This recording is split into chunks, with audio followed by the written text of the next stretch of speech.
The Other Side of Tiamat Earth, 19 by 357. Lo, you mortals have no knowledge of what exists on the other side of the planet, which you call Earth. One reason is because most of you don't care about anything except what is in your immediate presence. This is one of the bad qualities that you mortals carry.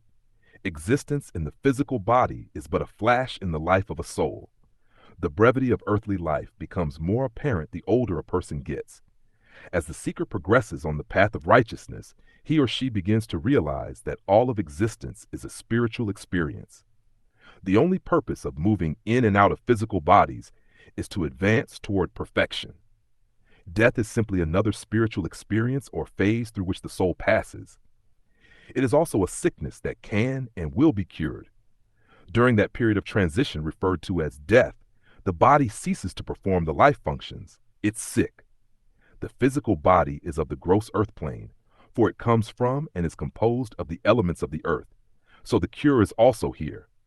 True age should be 120 years of earth time for this body, Genesis 6:3.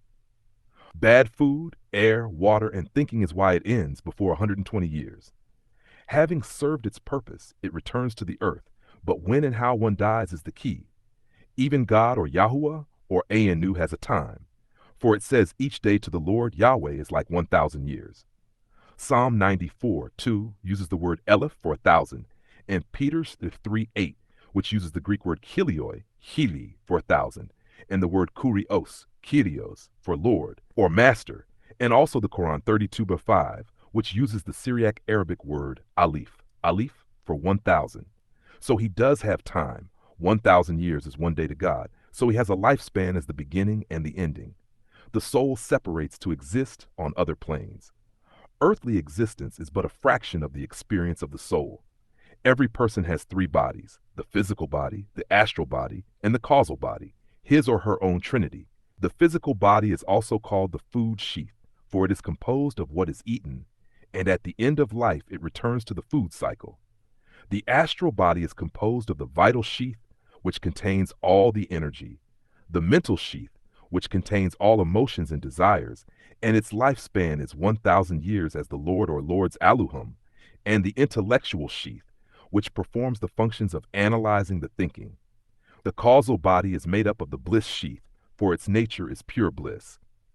The astral body, which interpenetrates and extends 6 to 8 inches beyond the physical body, is frequently called the halu or aura.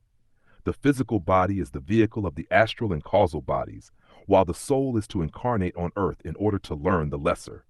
When death comes, the astral body, with the ether, the mind, memories, past impressions or thought waves, and the senses which all exist in the astral body separate from the physical body. They move out of the earth's plane to higher planes, not merely a higher place, but also to higher levels of vibration, where other types of knowledge are gained. When death actually occurs, the soul accompanied by the astral body departs from the physical body to span its 1,000-year life. It travels to different planes according to its Gadur, meaning fate. The results of good Gadur may be the enjoyment of heavenly surroundings, while negative Gadur earns unpleasant experiences beyond the physical plane. After leaving physical life, the soul's experiences correspond to the afterlife, or what he or she has come to expect. The soul travels to a plane that is most influenced by the last thought prior to death, which is determined by the types of thought that predominate throughout a person's life. There can be no doubt that heaven and hell exist, both here and elsewhere, although these are as much a state of mind as a solid reality.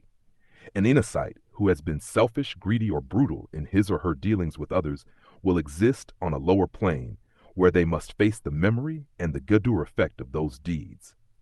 One who has lived a virtuous life travels to a higher plane, to other planets, where the soul will have but to think of that which it wants, and its desire will automatically manifest from his or her thoughts.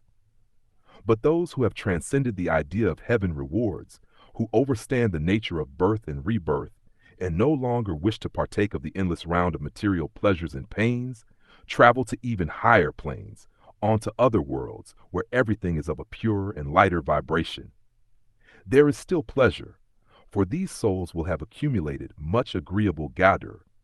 But the experience is a learning one. This is the workings of the mind. This is how it was recorded, and this is how it will be. If you enjoyed this content from the Holy Tablets, make sure to like, comment, share, and subscribe to All Eyes on Egypt TV for more divine knowledge and breakdowns. Got a question or a thought to share? Drop it in the comments below. We'd love to hear from you and keep the discussion going. This video is sponsored by AEOEbookstore.com, the largest selection of books authored by Dr. Malachi Z. Go check them out today and support the movement.